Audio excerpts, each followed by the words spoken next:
Hello मेरे दोस्तों, welcome back once again.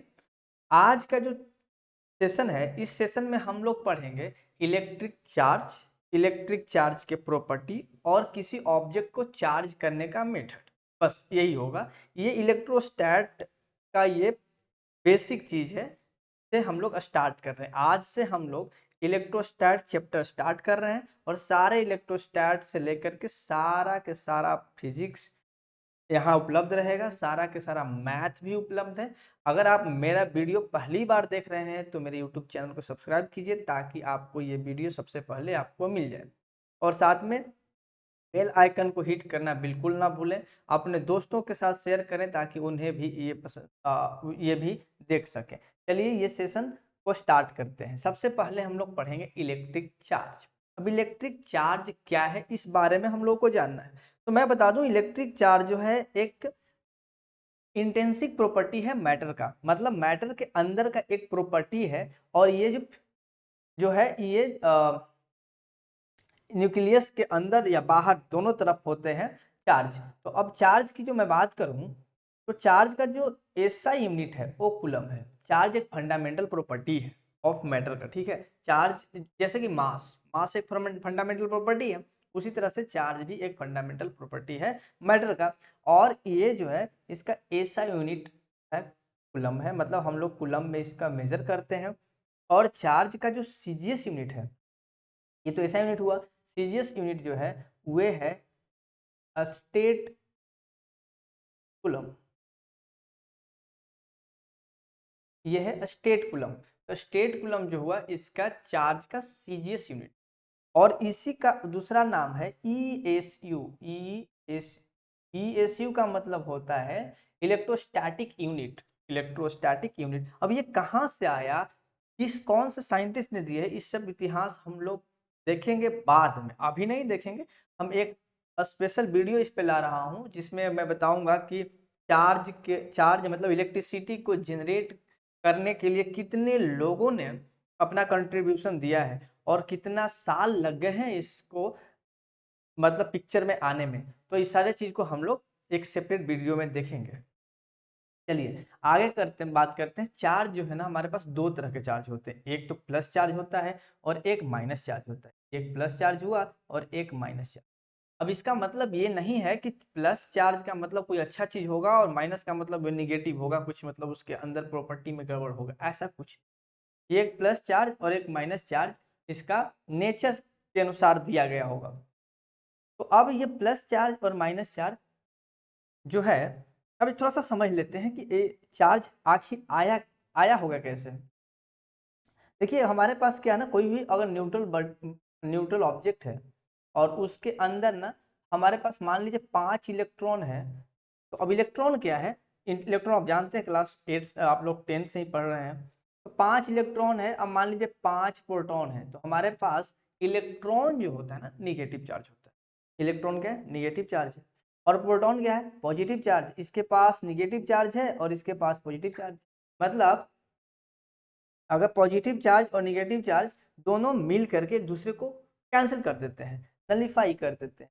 तो अब बात करूं कि पहले सबसे पहले एक बात बताइए, इलेक्ट्रॉन जो है, एक इलेक्ट्रॉन के पास जो चार्ज होता है उस 1.6 इंटू 10⁻⁻19 कूलम चार्ज होता है और ये माइनस चार्ज होता है। मतलब इलेक्ट्रॉन जो है वो निगेटिव चार्ज है।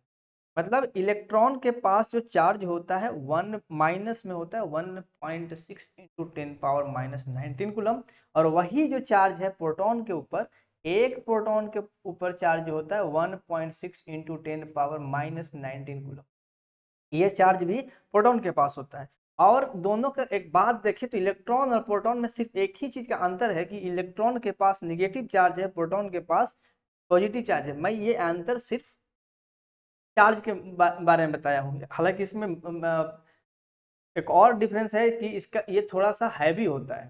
ठीक है, प्रोटॉन थोड़ा हैवी होता है, इलेक्ट्रॉन थोड़ा लाइट होता है कंपेरेटिवली। अच्छा चलिए, अब ये हमारे पास इलेक्ट्रॉन और प्रोटॉन के बारे में बात हुआ। तो अब हम थोड़ा सा एक बात जरा ध्यान से देखें, हिस्ट्री ऑफ चार्ज। इसके लिए मैं सेपरेट वीडियो बनाऊंगा। मैंने बताया अभी आपको कि इसके लिए मैं सेपरेट वीडियो बना के लाऊंगा, बहुत जल्द ही मैं लाऊंगा।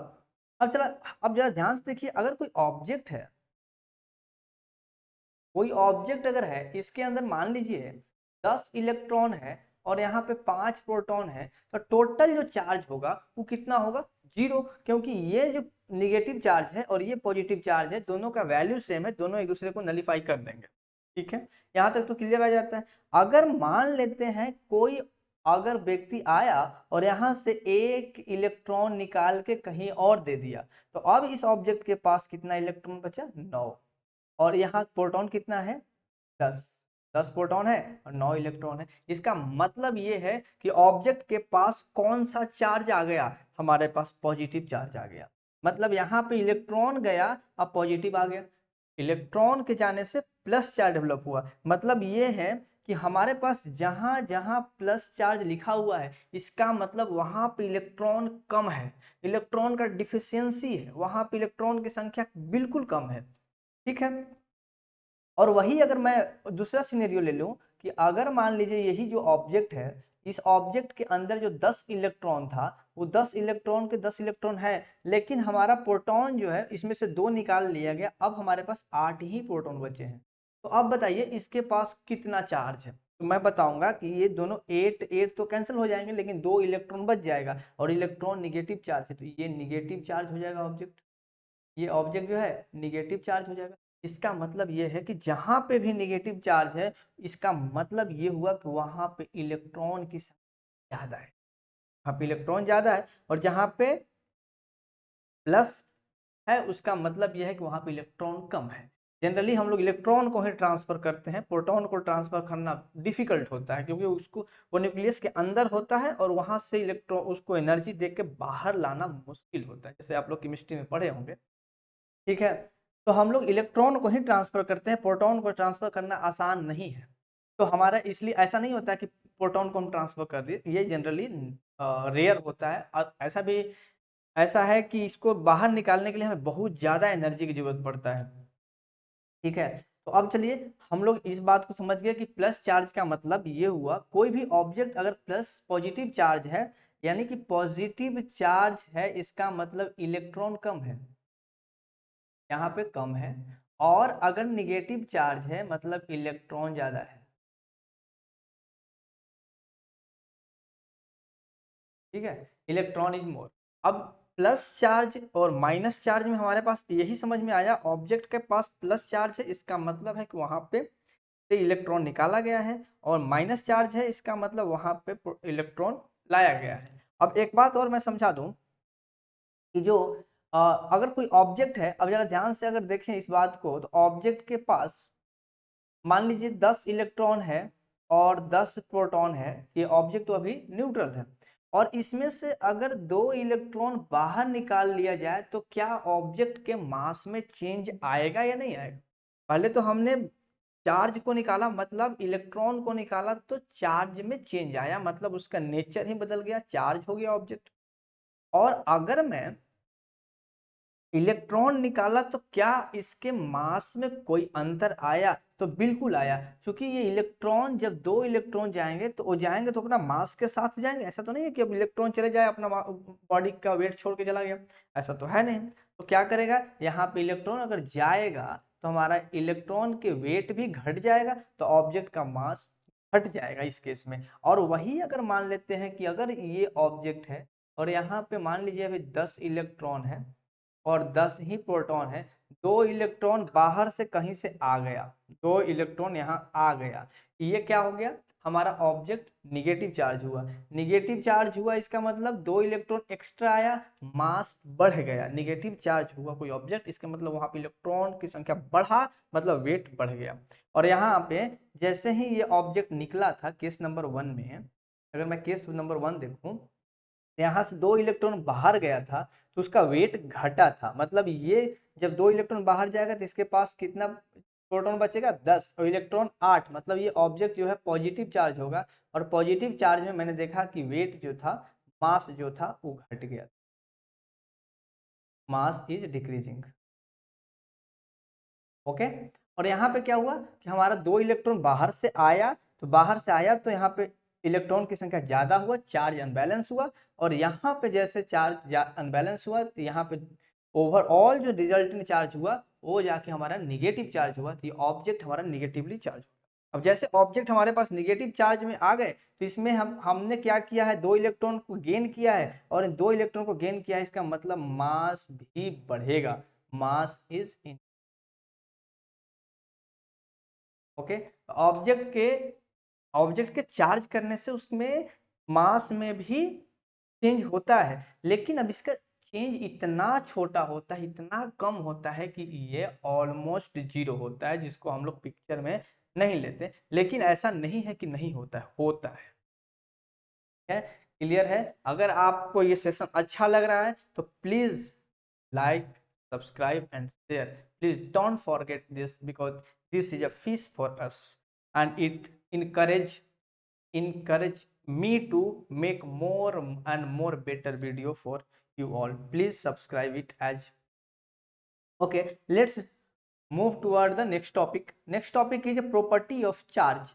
Here is property of charge. अब हम लोग बात करेंगे चार्ज का क्या क्या प्रॉपर्टी है। तो सबसे पहली बात यह है कि उसका जो पहला प्रॉपर्टी जो है वो एडिटिव प्रॉपर्टी है। एडिटिव प्रॉपर्टी का मतलब ये हुआ कि चार्ज जो है स्केलर क्वांटिटी, आप लोगों ने पढ़े होंगे scalar quantity and vector quantity 11th class में। ठीक है, एक 11th क्लास में हम लोग क्या पढ़े हैं कि चार्ज एक वेक्टर होता है, एक स्केलर होता है। तो हमारे पास जो चार्ज है वो स्केलर क्वांटिटी है। अब स्केलर क्वांटिटी को जब हमको जोड़ना होता है, डायरेक्ट हम लोग जोड़ देते हैं। तो यहाँ पे जो चार्ज जो है ना, टोटल चार्ज का जो सम होगा, सम ऑफ जो चार्ज होगा वे अलजेब्रिक चार्ज सम होगा। कैसा होगा? अलजेब्रिक सम होगा। अलजेब्रिक सम हम लोग निकालेंगे। यहाँ पे ऐसा नहीं है कि हम लोग वेक्टर सम निकालेंगे या कुछ नहीं है। अलजेब्रिक सम कहने का मतलब है कि उसका हम लोग साइन को कंसीडर करते हुए उसको जोड़ेंगे। तो अब जैसे मान लीजिए हमारे पास एक कोई ऑब्जेक्ट है, ठीक है। अब इस ऑब्जेक्ट के पास मान लीजिए कि हमारे पास 2 कूलम चार्ज है, ठीक है, 2 कूलम चार्ज है। और एक और ऑब्जेक्ट है इस हमारे पास, तो छोटा सा ऑब्जेक्ट है जिसके पास मान लीजिए -4 कूलम चार्ज है, और ये जो है एक आइसोलेटेड ऑब्जेक्ट के अंदर में है। अब बताइए कि इस ऑब्जेक्ट के अंदर में टोटल चार्ज कितना है। तो हम देख रहे हैं कि यहाँ पे -2 कूलम है, यहाँ पे, तो यहाँ पे +2 कूलम है, यहाँ पे -4 कूलम है। तो नेट चार्ज जो हो जाएगा, तो 2 कूलम -4 कूलम, मतलब दोनों को ऐड करेंगे तो -2 आ जाएगा। मतलब नेट चार्ज जो है वो निगेटिव है और 2 कूलम चार्ज। ये है एडिटिव प्रॉपर्टी। मतलब हमको चार्ज को जब हमको ऐड करना है तो हम लोग क्या करेंगे, एक एक चार्ज का साइन के साथ हम लोग ऐड करेंगे। ठीक है, यही है हमारा एडिटिव प्रॉपर्टी। अगर दूसरी प्रॉपर्टी की मैं बात करूं तो वो है conservation of charge. Conservation of charge का मतलब क्या है? ये वर्ड जो है ना, conservation, conservation charge, conservation word किसने दिया? मैंने जैसे बोला कि मैं हिस्ट्री ऑफ इलेक्ट्रिसिटी ला रहा हूँ। मतलब इस हिस्ट्री ऑफ इलेक्ट्रिसिटी में क्या होगा कि हम लोग इलेक्ट्रिसिटी वर्ड कहाँ से आया, इलेक्ट्रॉन वर्ड कहाँ से आया, किसने दिया, ये सारे चीज को कवर करेंगे। वहां पे हम लोग लाएंगे कंजर्वेशन ऑफ चार्ज। कौन सा ऐसा साइंटिस्ट था जिन्होंने इस वर्ड का यूज किया? चलिए, अब क्या है ना, कंजर्वेशन ऑफ चार्ज का मतलब ये है कि जैसे हम लोग पढ़े हैं 11th क्लास में conservation of energy, conservation of energy हम लोग पढ़ चुके हैं। बस वही है यहाँ पे conservation of charge. Conservation of energy का मतलब ये होता है कि energy cannot be created, cannot be destroyed. मतलब टोटल ओवरऑल एनर्जी जो होता है वो कांस्टेंट होता है, फिक्स होता है। ठीक है, तो यहाँ पे है, यही है, अगर charge neither be created nor be destroyed, मतलब चार्ज नहीं तो बनाया जा सकता है और नहीं तो उसे खत्म किया जा सकता है किसी आइसोलेटेड ऑब्जेक्ट के अंदर। हाँ, बस चार्ज का ट्रांसफर कर सकते हैं, जैसे वहां पे एनर्जी का ट्रांसफॉर्म कर देते हैं। मतलब वहां पे एनर्जी के हम लोग एक फॉर्म से दूसरे फॉर्म में कन्वर्ट करते थे, यहाँ पे हम एक ऑब्जेक्ट से दूसरे ऑब्जेक्ट में हम ले जाएंगे। तो ये हो जाएगा हमारा चार्ज का ट्रांसफर, मतलब हम चार्ज का ट्रांसफर कर सकते। अब जैसे मान लीजिए कि हमारे पास एक ऑब्जेक्ट यहाँ है और इसमें 2 कूलम चार्ज है, और कोई दूसरा ऑब्जेक्ट यहाँ है 3 कूलम चार्ज है, माइनस का। -3 कूलम चार्ज है। तो अभी अगर इन दोनों को अगर टोटल चार्ज देखा जाए तो यहाँ पे अभी टोटल चार्ज कितना है, टोटल चार्ज हमारा -1 कूलम। अब मैं क्या किया, दोनों ऑब्जेक्ट को एक दूसरे के पास लाया। जैसे पास लाएंगे तो चार्ज का रीडिस्ट्रीब्यूशन हो जाएगा और ये ओवरऑल जो चार्ज हो जाएगा यहाँ पे -1 कूलम चार्ज तो ओवरऑल आ जाएगा। मतलब टोटल जो इन दोनों मिलाकर के जो चार्ज होंगे वो फिर से भी -1 कूलम। मतलब जब सेपरेट थे तब भी -1 कूलम चार्ज था और जब एक दूसरे के पास आ गए फिर भी 1 कूलम चार्ज है। मतलब चार्ज जो टोटल है वो सेम के सेम है। वो मतलब यहाँ पे सिर्फ यही था कि ये दोनों अलग अलग थे और ये दोनों यहाँ पे साथ साथ हो गए। नेट चार्ज में कोई फर्क नहीं पड़ा है। यही है कंजर्वेशन ऑफ चार्ज। ठीक है, क्लियर। अगर किसी तरह की कोई डाउट हो तो आप प्लीज डेफिनेटली आप मैसेज कीजिए, कमेंट कीजिए, हम डेफिनेटली आपको रिप्लाई करेंगे। हम आगे की तरफ बढ़ के देखते हैं। अगला जो टॉपिक है, अगला जो प्रॉपर्टी है वह है क्वांटाइजेशन ऑफ चार्ज। इसको भी जरा ध्यान से समझते हैं। क्वांटाइजेशन ऑफ चार्ज होता क्या है, जरा ध्यान से देखिए। अगर मैं आपको आपके क्लास में बोलूं, किसी क्लास में जहां आप पढ़ते हैं, अगर आपको मैं बोल दूं कि आप न आप में से जितने भी स्टूडेंट हैं उसमें से 1.5 स्टूडेंट जो है ना बाहर जाइए और बाहर जाके क्लास से बाहर जाइए बस, और आप लोगों के लिए पीटी है, मतलब आप लोग जाके खेलिए।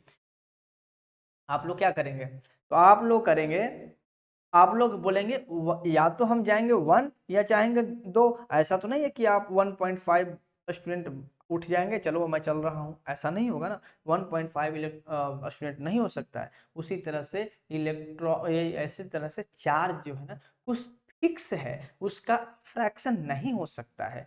जैसे यहाँ पे जो चार्ज जो है ना इलेक्ट्रॉन के फॉर्म में है ना, तो एक इलेक्ट्रॉन के फॉर्म में है, मतलब एक इलेक्ट्रॉन का चार्ज 1.6 इंटू 10⁻⁻19 कूलम फिक्स है और ये माइनस का है।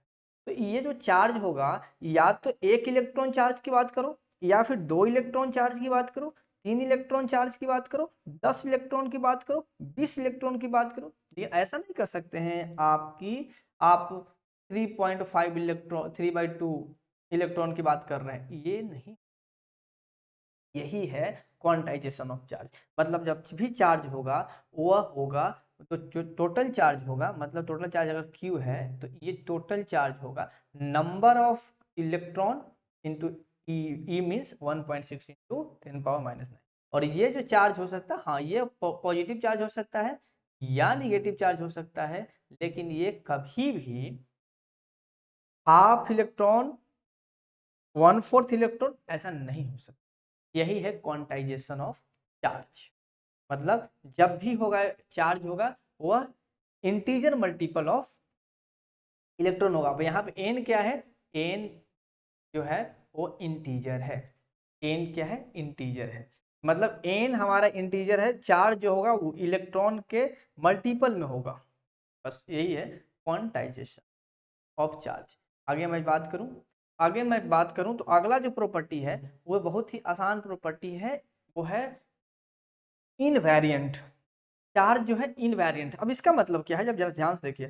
जब मान लीजिए कोई अगर ऑब्जेक्ट है, या मान लीजिए कोई अगर बच्चा है, कोई भी एक मुन्ना है, ये मुन्ना दौड़ रहा है, मुन्ना टुन्ना दौड़ जा रहा है, दौड़ते दौड़ते ये अपने फ्रेंड जो है मान लीजिए ये है मुन्ना और ये है रूना। ठीक है, अब जैसे एक मैं इमेजिनरी नाम रखा हूँ, ऐसा कुछ नहीं है कि कोई है, आप लोग सीरियस इश्यू ना लीजिए। ठीक है, तो अब ये इसके पीछे भाग रहा है। अब ये जब भागेगा तो हमें आइंस्टीन ने बताया था, आइंस्टीन ने बताया क्या, कि अगर कोई ऑब्जेक्ट जो है, अगर कोई ऑब्जेक्ट मूव करेगा, कोई ऑब्जेक्ट मूव करेगा तो उसके मास में चेंज होगा। मतलब अगर ऑब्जेक्ट का स्पीड बढ़ेगा या घटेगा तो मास में कुछ न कुछ तो चेंज होगा। और इन्होंने आइंस्टीन ने एक फॉर्मूला भी दिया था। तो लेकिन ये है मास का, तो मास जो है चेंज करेगा। स्पीड के साथ इसका जो है मास चेंज करेगा, इस पर्सन का, व्यक्ति का मास जो है ना एक छोटा अमाउंट में ही चेंज करे, लेकिन चेंज अवश्य करेगा। लेकिन वही चार्ज की मैं बात करूं तो चार्ज जब मूव करेगा तो इसको मूवमेंट से, इसके स्पीड से इसके ऊपर कोई फर्क नहीं पड़ेगा। और यही प्रॉपर्टी जो कहलाता है वह इनवेरिएंट प्रॉपर्टी ऑफ चार्ज कहलाता है। मतलब चार्ज को मोशन से कोई मतलब नहीं है, चार्ज अगर रेस्ट में है या मोशन में है उसका जो वैल्यू है वो सेम रहेगा। यही है चार्ज का प्रॉपर्टी। तो चार्ज की जो प्रॉपर्टी थे हम लोग देख चुके हैं। अब जो हम लोग, हमारा जो नेक्स्ट टॉपिक होगा वह होगा किस तरह से हम किसी ऑब्जेक्ट को चार्ज कर सकते हैं। चलिए हम लोग पढ़ेंगे अब charging of the object, charging of object body. अब जरा ध्यान से देखिए, ये देखिए क्यूट लड़की है, बहुत ही भोली भाली लड़की है, और ये लड़की अपनी कॉम्ब कर रही थी, कंघी कर रही थी। तो उस समय क्या देखी कि ये कंघी से इसका बाल जो ना अट्रैक्ट हो रहा था। ठीक है, बाल जो थे इनके अट्रैक्ट हो रहे थे। अब ये ऐसा क्यों हुआ, क्या हुआ, इस टॉपिक में हम लोग पढ़ेंगे। अब यहाँ पे देखिए, ये एक प्लास्टिक का रोड है, और यहाँ पे इसको एक क्लॉथ से उसको रब किया गया है। और यहाँ पे एक देखिए क्यूट सी बिल्ली है, और उसके सरफेस पे ना, उसके शरीर पे ना, ये किसी ने बलून को रगड़ा और इसे दिखाई दे रहा है कि ये जो बाल है। इसका वजह ये है। तो सबसे पहले हम लोग पढ़ेंगे चार्जिंग ऑफ ए बॉडी। अब पहले चार्जिंग ऑफ द बॉडी का मतलब क्या होता है, किसी बॉडी पर चार्ज कैसे लाया जा सकता है, इसी मेथड को हम लोग पढ़ेंगे। तो पहला जो मेथड है चार्जिंग बाय फ्रिक्शन, मतलब फ्रिक्शन से हम लोग बॉडी को चार्ज कर सकते हैं। चलिए कैसे कर सकते हैं, अब जरा सोचिए। जब कोई दो ऑब्जेक्ट को हम रब करते हैं, अब जैसे अपने आप रब कीजिएगा तो आपको कुछ देर के बाद ये गर्म महसूस होगा, ये हाथ तलहथी जो है आपको गर्म महसूस होगा। इसका मतलब ये है कि इसके बीच में फ्रिक्शन की वजह से हीट जनरेट हुआ। तो वही होता है जब आप दो ऑब्जेक्ट को रब करते हैं। जब दो ऑब्जेक्ट को रब किए तो क्या होगा, इन दोनों के बीच में फ्रिक्शन आएगा, और इस फ्रिक्शन के वजह से यहाँ हीट जनरेट होगा। और जो हीट जनरेट होगा उसके कारण हमारे जो ये न्यूक्लियस है इसके बाहर कुछ इलेक्ट्रॉन है जो मूवमेंट कर रहे हैं। और ये एनर्जी इलेक्ट्रॉन जो है लूजली बॉन्डेड होता है। अब यहाँ पे जैसे एनर्जी मिलेगा तो इलेक्ट्रॉन ना बाहर आ जाएगा, जंप कर जाएगा। अब जैसे ही इलेक्ट्रॉन जंप करेगा तो यहाँ पे, यहाँ से जिससे मान लीजिए बाहर निकल गया, तो जैसे ही इलेक्ट्रॉन बाहर होगा तो यहाँ पे पॉजिटिव चार्ज डेवलप हो जाएगा, तो ये ऑब्जेक्ट चार्ज होगा। और जहाँ पे इलेक्ट्रॉन जाएगा दूसरे ऑब्जेक्ट पे, तो यहाँ पे एक इलेक्ट्रॉन ज्यादा मिल गया तो ये भी निगेटिव चार्ज होगा, तो एक पॉजिटिव हो गया और एक निगेटिव चार्ज। ठीक है, तो यही हुआ। ये जो क्यूट लड़की जो थी बाल में कंघी कर रही थी, उस समय बाल और इस कंघी के बीच में फ्रिक्शन हुआ, और जिसके वजह से यहाँ से बाल से कुछ इलेक्ट्रॉन निकल के उसके कंघी पर चले गए, और कंघी निगेटिव चार्ज हो गया, बाल पॉजिटिव चार्ज हो गया। और जब उसको एक पास में लाया गया तो positive charge negative charge attract करने लगा। इसीलिए इसकी लड़की की बाल जो देखे अब खड़े खड़े हैं। ठीक है, अब जैसे ग्लास रड के बारे में देखिए। आप देखिए, अगर मेरे सेशन को आप लाइक पसंद कर रहे हैं तो प्लीज लाइक। अब जरा इसको देखिए, ये ग्लास का रॉड है, ये सॉरी ये जो है प्लास्टिक का रॉड है, और इसको रब किया गया है। तो प्लास्टिक के रब रॉड को जब रब करेंगे तो क्या होगा, इसके बीच में भी फ्रिक्शन के वजह से यहाँ पे प्लास्टिक के जो पाइप है इस पे हमारा पॉजिटिव चार्ज आ गया, और यहाँ क्लॉथ पे हमारा निगेटिव चार्ज आ गया। आप इस पॉजिटिव चार्ज और नेगेटिव चार्ज को डेली लाइफ में आप एक्सपीरियंस भी किए होंगे। जब आप सर्दी के दिन में अपने बॉडी को कंबल से ढकते हैं, कवर करते हैं, तो उस समय जब अपना हटाते हैं कंबल को, तो आपके जो बाल हैं हाथ के छोटे छोटे जो बाल हैं वो, उन दोनों के बीच में आप स्पार्क कभी आप महसूस किए होंगे कि जब कंबल को हटाते हैं तो स्पार्क होता है, या फिर ये बाल जो है ना अट्रैक्ट होता है। तो ये जो होता है ना, बाल और कंबल के बीच में जो चार्ज होता है ना, चार्ज के ट्रांसफर की वजह से ये चार्ज हो जाता है, और इसके वजह से स्पार्क देखने। ठीक है, यही है हमारा charging of body by friction, मतलब किसी ऑब्जेक्ट को हम लोग फ्रिक्शन से कैसे चार्ज कर सकते के बारे में था। अब आगे हम बढ़ेंगे charging by conduction. Charging by conduction का मतलब हुआ कि आप अब जरा ध्यान से देखिए, अगर कोई ऑब्जेक्ट है, मान लीजिए ये सिलेंडर है और यहाँ पे एक ऑब्जेक्ट है, इस सिलेंडर जो है ना, मान लीजिए ये एक ऑब्जेक्ट है जो ये रखा हुआ है और यहाँ ये ऑब्जेक्ट अभी न्यूट्रल है, अभी इसके पास प्लस चार्ज और माइनस चार्ज बराबर है, इलेक्ट्रॉन और प्रोटॉन बराबर है। अब इसके पास ना मैं लाया इस, अब देखिए इस सिलेंडर आ गया, अब ये सिलेंडर के पास माइनस चार्ज है और इसको टच कर, सिलेंडर इसको टच किया तो अब ये जो माइनस चार्ज है इसके सरफेस पे भी डिस्ट्रीब्यूट जाएगा। अब इस सरफेस पे डिस्ट्रीब्यूट हो जाएगा, मतलब ये चार्ज हो, ये भी ऑब्जेक्ट पे चार्ज हो जाएगा। जहाँ जैसे कि आप यहाँ देख रहे हैं, ये सिलेंडर ने इसको चार्ज दे दिया और ये ऑब्जेक्ट पे चार्ज डेवलप कर गया। अब पूछेंगे सर ये क्यों नहीं चार्ज हुआ, ये है जो है इंसुलेटर है, इंसुलेटर है मतलब ये कंडक्ट, चार्ज कंडक्ट नहीं करेगा। अब आगे देखिए, अगला जो मेथड है चार्जिंग करने का वो है चार्जिंग बाय इंडक्शन। अब ये इंडक्शन जो है ना, चार्जिंग बाय इंडक्शन दो तरह से किया। अब जरा देखिए, मान लीजिए यह डिस्क है और इस डिस्क को हमें चार्ज करना है और ये जो आप जिसको ये फाउंडेशन देख रहे हैं ना, ये इसका जो नीचे वाला जो फाउंडेशन है ये इंसुलेटर है, ठीक है। और इसके वजह से हमने क्या किया कि ये है हमारा मेटल, ये है हमारा कंडक्टर और ये हमारा चार्ज एक रॉड है, आप इसको देख सकते हैं, ये जो है चार्ज रॉड है, पॉजिटिव चार्जेस। अब होगा क्या कि ये जो हमारा डिस्क है, तो ये जो हमारा डिस्क दिखाई दे रहा है, इसके ऊपर अभी क्या है कि प्लस चार्ज और माइनस चार्ज एक रैंडमली डिस्ट्रीब्यूटेड है, मतलब प्लस चार्ज भी है माइनस चार्ज भी है, एक दूसरे से नलिफाई कर रहे हैं, एक रैंडमली डिस्ट्रीब्यूटेड है, ओवरऑल जो इफेक्ट है वो जीरो है। तो अभी टोटल चार्ज जीरो है। अब जैसे ही यहाँ पर रॉड आएगा, अगर चार्ज रॉड आएगा तो क्या होगा कि इसके जो जितने यहाँ पे चार्ज पे मान लीजिए पॉजिटिव चार्ज है रॉड पे, तो जितने भी इसका निगेटिव चार्ज होंगे सब अट्रैक्ट हो जाएंगे इस, और पॉजिटिव चार्ज के बीच में रिपल्सन होगा, प्लस प्लस चार्ज रिपेल करेगा, तो जितने भी प्लस चार्ज है इससे दूर जाना चाहिए। तो हमारा देखिए एक प्लस चार्ज एक साइड में हो गए, माइनस चार्ज एक साइड में हो गया, हमारा ऑब्जेक्ट चार्ज हो। अब जैसे ही हम रॉड हटाएंगे तो रॉड हटाने के बाद में फिर से ये जो प्लस चार्ज है और माइनस चार्ज है, ये जो प्लस माइनस चार्ज है ये प्लस चार्ज है, इन दोनों के बीच में फिर से अट्रैक्शन का फोर्स लगेगा और फिर से रीडिस्ट्रीब्यूट होकर के चार्ज जो रेंडमली जो डिस्ट्रीब्यूट हो जाएंगे और ओवरऑल चार्ज फिर से जीरो हो जाएंगे, ठीक है। ये तो मेथड नंबर 1 हुआ था चार्जिंग करने का।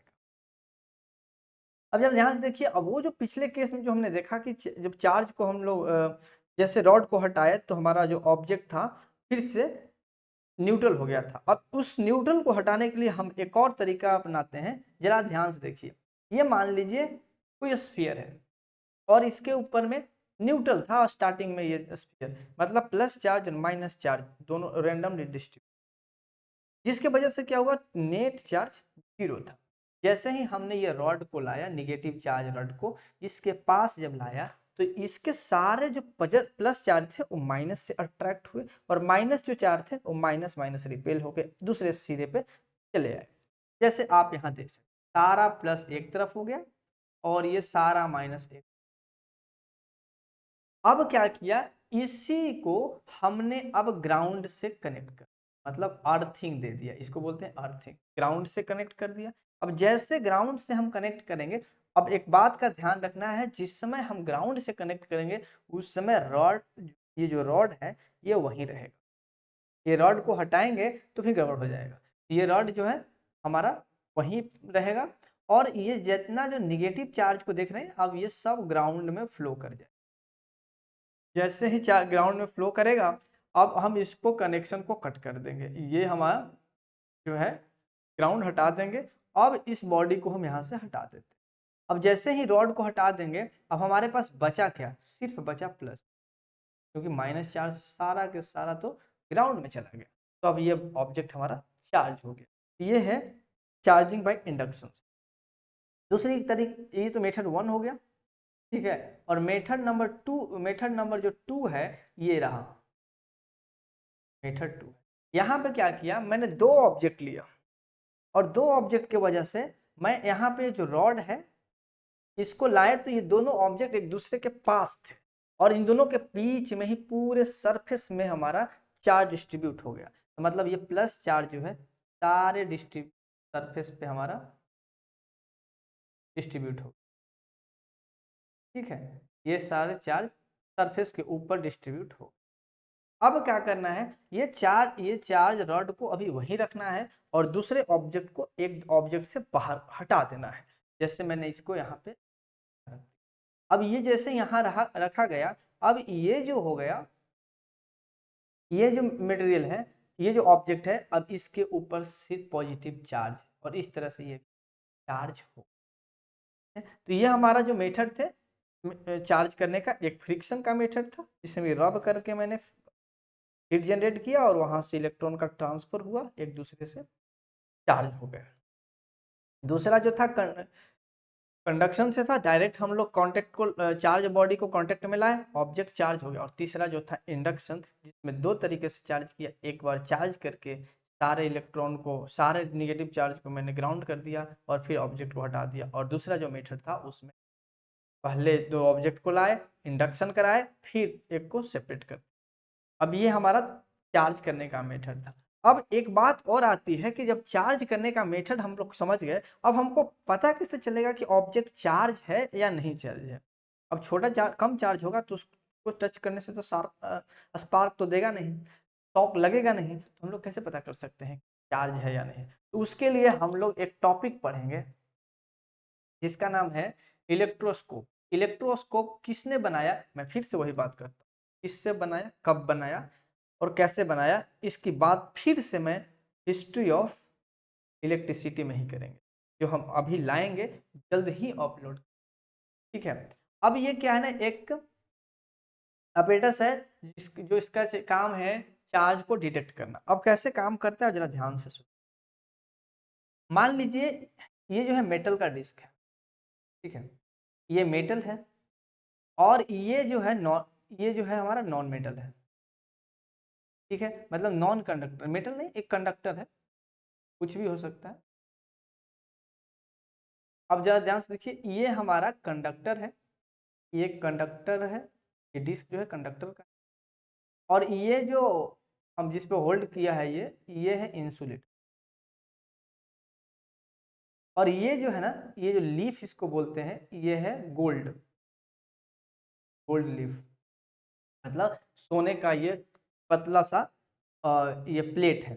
अब पूछा जाएगा सर, आप क्वेश्चन पूछ सकते हैं सर इसमें सोना का यूज क्यों किया। तो सबसे पहली बात ये, जो सोना है, जो गोल्ड है, वो गोल्ड को पतले पतले प्लेट में या पतले पतले सीट में बनाया जा सकता है, खींचा जा सकता है। इसीलिए हम इसका यूज किए हैं ताकि ये बहुत ही लाइट हो जाए और इसमें ताकि ये हमारा डिफ्लेक्शन दे, इसलिए हम इसको गोल्ड का यूज किए। तो दो गोल्ड का लीफ होता है। और अब जरा देखिए इसका काम कैसे करता है, ये जरा देखिए ध्यान से। अब जैसे हम यहाँ इस इंस्ट्रूमेंट के पास, मतलब इस अपरेटस के पास हम कोई चार्ज ऑब्जेक्ट लाए, जैसे कि ये हमारा मान लीजिए ये है, ये रॉड को हम इसके नजदीक लाए, तो नजदीक लाने से क्या होगा, अभी मैंने पढ़ा है इंडक्शन, तो यहाँ से अगर प्लस चार्ज है तो माइनस चार्ज यहाँ पर डेवलप कर जाएगा, क्योंकि ये कंडक्टर है।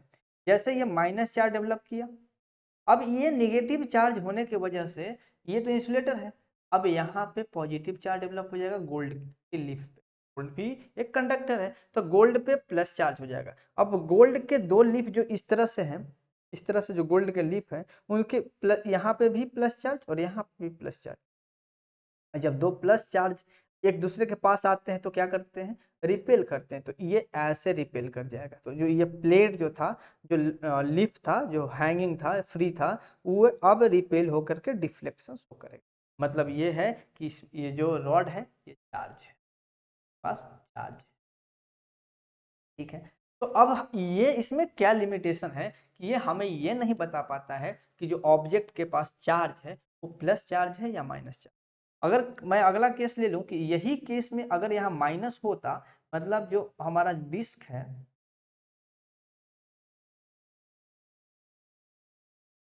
हमारा अगर जो डिस्क है, यहाँ पे दो लीफ है, ठीक है, तो अगर यहाँ पे अगर मान लीजिए कि अगर जो हमारा रॉड है, ये रॉड है, और यहाँ पे हमारा माइनस चार्ज होता, तो यहाँ पे प्लस चार्ज डेवलप होता इंडक्शन से, और इस प्लस चार्ज की वजह से यहाँ पे माइनस चार्ज डेवलप होते हैं, और ये दोनों निगेटिव चार्ज एक दूसरे को रिपेल करते हैं। मतलब दोनों केस में ये जो लीफ है वो रिपेल होगा, अट्रैक्ट नहीं होगा। इसीलिए इसका लिमिटेशन ये है कि ये हमको नहीं बता पाता ऑब्जेक्ट है उस पर कौन सा चार्ज है, प्लस चार्ज है या माइनस चार्ज।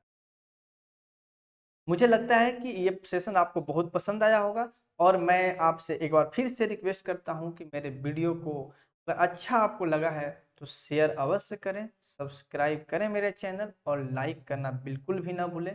फिर से मिलेंगे हम लोग इसी तरह के वीडियोस के साथ अगले वीडियो में। तब तक के लिए धन्यवाद।